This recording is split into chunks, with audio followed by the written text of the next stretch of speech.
আসসালামু আলাইকুম, সবাইকে স্বাগত জানাচ্ছি গ্লোবাল ভিউসে। আপনাদের সঙ্গে আছি আমি ফাহাদিয়া মিতু।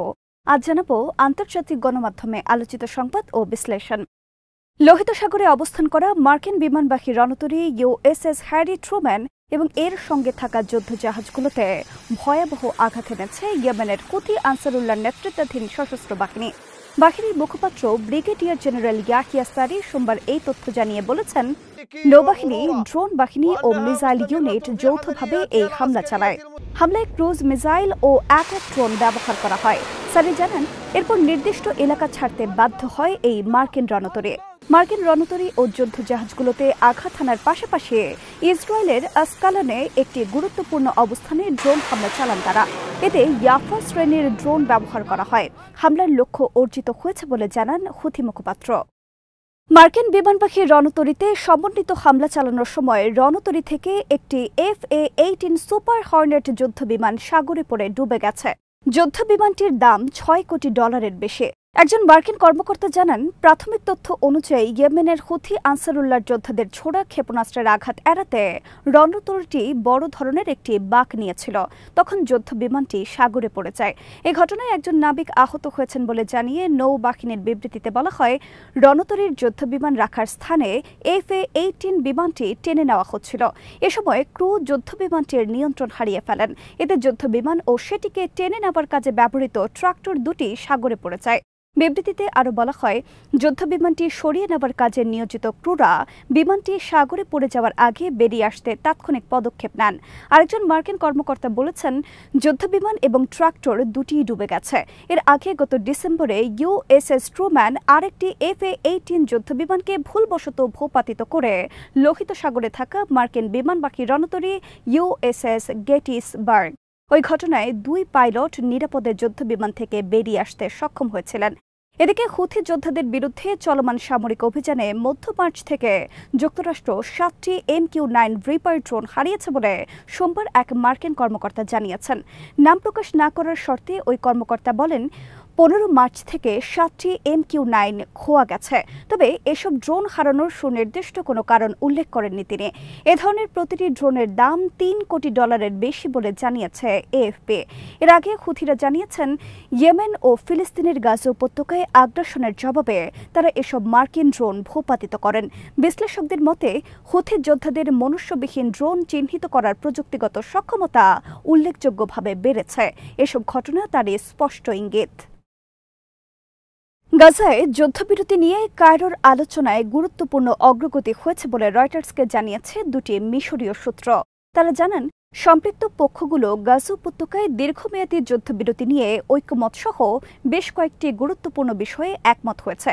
তবে তারা জানিয়েছেন, অগ্রগতির পরেও হামাসকে নিরস্ত্রীকরণের মতো কিছু জটিল বিষয়ে অমীমাংসিত রয়ে গেছে। কায়রোর এই আলোচনা শেষ হয় 26 এপ্রিল। হামাসের শুরা কাউন্সিলের চেয়ারম্যান মোহাম্মদ দরবিশের নেতৃত্বে একটি প্রতিনিধি দল মিশরীয় কর্মকর্তাদের সঙ্গে কয়েক দফা নিবিড় আলোচনার পর এদিন কায়রো ত্যাগ করেন। আলোচনায় গাজায় যুদ্ধবিরতি নিশ্চিত করা, বন্দি বিনিময় সহজতর করা এবং উপত্যকায় অবাধ মানবিক সহায়তা প্রবেশের বিষয়গুলো প্রাধান্য পায়। কায়রো ত্যাগের পর হামাস নেতারা সিরিজ বৈঠকে অগ্রগতি এসেছে বলে জানালেও সাফ বলেছিলেন, হামাস কখনো অস্ত্র ছাড়বে না। ইসরায়েলি দখলদারিত্ব থেকে ফিলিস্তিনকে রক্ষা করতে তারা সশস্ত্র আন্দোলন অব্যাহত রাখবেন। অবরুদ্ধ গাজায় ত্রাণ ঢুকতে দেওয়ার মানবিক বাধ্যবাধকতা নিয়ে আন্তর্জাতিক বিচার আদালত ICJতে শুনানি শুরু হয়েছে। সোমবার নেদারল্যান্ডসের দ্য হেগ শহরে জাতিসংঘের এই প্রধান আদালতের মূল ভবন পিস প্যালেসে শুনানি হয়। এই মৌখিক শুনানি চলবে 5 দিন। যদিও ইসরায়েল ওরাল প্রসিডিংসে অংশ নিচ্ছে না, তবে তারা লিখিত পরামর্শ ও আপত্তি জমা দিয়েছে। ICJের শুনানির শুরুতে কথা বলেন সুইডেনের আইনজীবী ও কূটনীতিক এলিনর হামার শোল্ড। 2025 সাল থেকে তিনি জাতিসংঘের আইন বিষয়ক আন্ডার সেক্রেটারি জেনারেল এবং প্রধান আইন উপদেষ্টা হিসেবে দায়িত্ব পালন করছেন। সূচনা বক্তব্য তিনি বলেন, আন্তর্জাতিক আইনের আওতায় কোনো দেশ বল প্রয়োগ করে অন্য দেশের ভূখণ্ড অধিগ্রহণ করতে পারে না, এটা নিষিদ্ধ। বিষয়টি ব্যাখ্যা করে হামারশোল্ড বলেন, ফিলিস্তিনের অধিকৃত অঞ্চলগুলোর ওপর ইসরায়েলের সার্বভৌমত্ব দাবি করার কোনো অধিকার নেই, কিন্তু ইসরায়েলের পার্লামেন্ট জাতিসংঘের ফিলিস্তিনি শরণার্থী সংস্থা আনরুয়াকে অবৈধ ঘোষণা করেছে। এর মাধ্যমে দেশটি আসলে ফিলিস্তিনের অধিকৃত ভূখণ্ডের ওপর সার্বভৌমত্ব বিস্তারের চেষ্টা করেছে। হামারশোল্ডের যুক্তি, ইসরায়েলের পার্লামেন্টে গৃহীত এসব আইন এবং অধিকৃত অঞ্চলে প্রয়োগযোগ্য দেশটির অন্যান্য আইনের ভিত্তিতে নেওয়া পদক্ষেপগুলো আন্তর্জাতিক আইনের সঙ্গে সামঞ্জস্যপূর্ণ নয়। হামারশোল্ড জোর দিয়ে বলেন, ফিলিস্তিনি জনগণ এবং জাতিসংঘ কর্মীদের নিরাপত্তা নিশ্চিত করা ইসরায়েলের দায়িত্ব। 2024 সালের অক্টোবরে আনরুয়াকে অবৈধ ঘোষণা করে ইসরায়েলি পার্লামেন্ট। ইসরায়েল জাতিসংঘের সদস্য হওয়ায় বিলটির মধ্য দিয়ে বিশ্ব সংস্থাটির প্রতিষ্ঠাকালীন সনদ লঙ্ঘিত হয়েছে বলে মনে করেন বিশ্লেষকরা। ইসরায়েলের অভ্যন্তরীণ গোয়েন্দা সংস্থার প্রধান রোনেন বার পদত্যাগের ঘোষণা দিয়েছেন। তাকে পদ থেকে সরাতে প্রধানমন্ত্রী বেনিয়ামিন নেতানিয়াহুর ব্যর্থ প্রচেষ্টার 6 সপ্তাহ পর পদত্যাগের ঘোষণা দিলেন বার। 15 জুন থেকে এই ঘোষণা কার্যকর হবে। সন্ত্রাসবাদ দমনের জন্য দায়িত্বপ্রাপ্ত ইসরায়েলের অভ্যন্তরীণ গোয়েন্দা সংস্থা শিনবেত। সংস্থাটির শীর্ষ কর্মকর্তা রোনেন বারের সঙ্গে নেতানিয়াহুর ডানপন্থী জোট সদস্যদের দীর্ঘদিন থেকেই টানাপোড়েন চলছিল। সোমবার এক বিবৃতিতে রোনেন বলেন, আমি আমার 35 বছরের চাকরি জীবনের ইতি টানছে।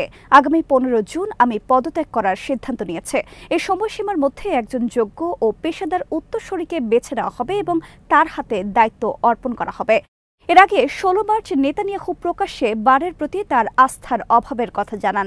তাকে নিয়ে ইসরায়েলের অভ্যন্তরীণ নিরাপত্তা পরিষেবার মধ্যে গুরুত্বপূর্ণ আস্থার সমস্যা রয়েছে বলে অভিযোগ করেন।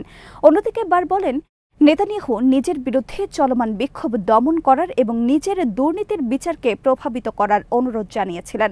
পাল্টাপাল্টি অভিযোগের জেরে শেষ পর্যন্ত সরে গেলেন রোনেন বার। গাজার স্বাস্থ্য মন্ত্রণালয় সোমবার জানিয়েছে, অবরুদ্ধ উপত্যকায় ইসরায়েলি বাহিনীর টানা হামলায় গত 24 ঘণ্টায় অন্তত আরও 71 ফিলিস্তিনি নিহত হয়েছেন। এ সময় আহত হয়েছেন শতাধিক মানুষ। এ নিয়ে 2023 সালের অক্টোবর থেকে ইসরায়েলি গণহত্যায় নিহতের সংখ্যা 52,314 জনে পৌঁছেছে। গাজার মিডিয়া অফিসের আপডেট তথ্য বলছে, নিহতের সংখ্যা 61,700-রও বেশি হবে, কারণ ধ্বংসস্তূপের নিচে আটকা পড়া হাজার হাজার মানুষ আর বেঁচে নেই বলেই ধারণা করা হচ্ছে। মিডিয়া অফিসের তথ্য অনুযায়ী নিহতদের মধ্যে 65% নারী, শিশু ও বয়স্ক ব্যক্তি। এ সময় ইসরায়েল 18,000-এর বেশি শিশু এবং 12,400 ফিলিস্তিনি নারীকে হত্যা করেছে। হামলায় কেউ বেঁচে নেই এমন পরিবারের সংখ্যা 2,180। মাত্র একজন বেঁচে আছেন এমন পরিবারের সংখ্যা 50,070। ইসরায়েলি বর্বরতায় নিহত হয়েছেন 1,400 জন চিকিৎসাকর্মী, 212 জন সাংবাদিক ও 750 জন সহায়তা কর্মী। ভারত পাকিস্তানের সেনাদের মধ্যে ফের গোলাগুলির ঘটনা ঘটেছে। কাশ্মীর সীমান্তের নিয়ন্ত্রণ রেখা বরাবর সোমবার রাতে এই ঘটনা ঘটে। এ নিয়ে টানা 5 দিন ভারত ও পাকিস্তানের সেনাদের মধ্যে গোলাগুলির ঘটনা ঘটল। ভারতীয় গণমাধ্যমে গোলাগুলির বিষয়ে বরাবরের মতো পাকিস্তানকে দোষারোপ করা হলেও পাকিস্তানের পক্ষ থেকে এ বিষয়ে কোনো তথ্য প্রকাশ করা হয়নি। মঙ্গলবার সকালে ভারতীয় সেনাবাহিনীর পক্ষ থেকে জানানো হয়েছে, এই উস্কানির জবাব তারা সংযত ও কার্যকরভাবে দিয়েছেন। এদিকে পাকিস্তানে ভারতের হামলা আসন্ন বলে মন্তব্য করেছেন পাকিস্তানের প্রতিরক্ষা মন্ত্রী খাজা আসিফ। একই সঙ্গে ভারতীয় হামলা মোকাবেলায় প্রয়োজনীয় পারমাণবিক অস্ত্র ব্যবহারের কথা জানিয়েছেন তিনি। সোমবার ইসলামাবাদে নিজ কার্যালয়ে রয়টার্সকে দেওয়া সাক্ষাৎকারে খাজা আসিফ বলেন, আমরা আমাদের বাহিনীকে আরও শক্তিশালী করেছে, কারণ এখন সামরিক আক্রমণ আসন্ন। সুতরাং এই ধরনের পরিস্থিতিতে কিছু কৌশলগত সিদ্ধান্ত নিতে হয়। আমরা সেসব সিদ্ধান্ত গ্রহণ করেছে। তিনি জানান, আমাদের অস্তিত্বের জন্য প্রত্যক্ষ কোনো হুমকি তৈরি হলে পারমাণবিক অস্ত্রের ভাণ্ডার ব্যবহার করা হবে। পাকিস্তানের উপপ্রধানমন্ত্রী ও পররাষ্ট্রমন্ত্রী ইসহাক দার জানিয়েছেন, সিন্ধু পানি চুক্তির অধীনে পাকিস্তানের প্রাপ্য পানি সুরক্ষায় দেশটির প্রয়োজনীয় সব পদক্ষেপ নেবে। ভারতের একতরফাভাবে এই চুক্তি স্থগিত করার সিদ্ধান্তের পর ইসলামাবাদে অনুষ্ঠিত এক উচ্চ পর্যায়ের বৈঠকে সভাপতিত্ব করেন ইসহাক দার। তিনি বলেন, ভারতের এই সিদ্ধান্ত শুধু আন্তর্জাতিক আইন লঙ্ঘনই নয়, বরং এটি দুই দেশের মধ্যে প্রতিষ্ঠিত সম্পর্কের নীতিমালা ও স্বাক্ষরিত চুক্তির সরাসরি পরিপন্থী। ইসহাক দার পানিকে অস্ত্র হিসেবে ব্যবহারের প্রচেষ্টার তীব্র নিন্দা জানান এবং ভারতকে এর কঠোর পরিণতি ভোগ করতে হবে বলে হুঁশিয়ারি দেন। আজ এখানেই শেষ করছি। সবাই ভালো থাকুন, সুস্থ থাকুন আর দেখতে থাকুন বিডি ভিউজ। চ্যানেলটি ভালো লাগলে সাবস্ক্রাইব করুন, সংযুক্ত থাকুন আমাদের ফেসবুক পেজে। আল্লাহ হাফেজ।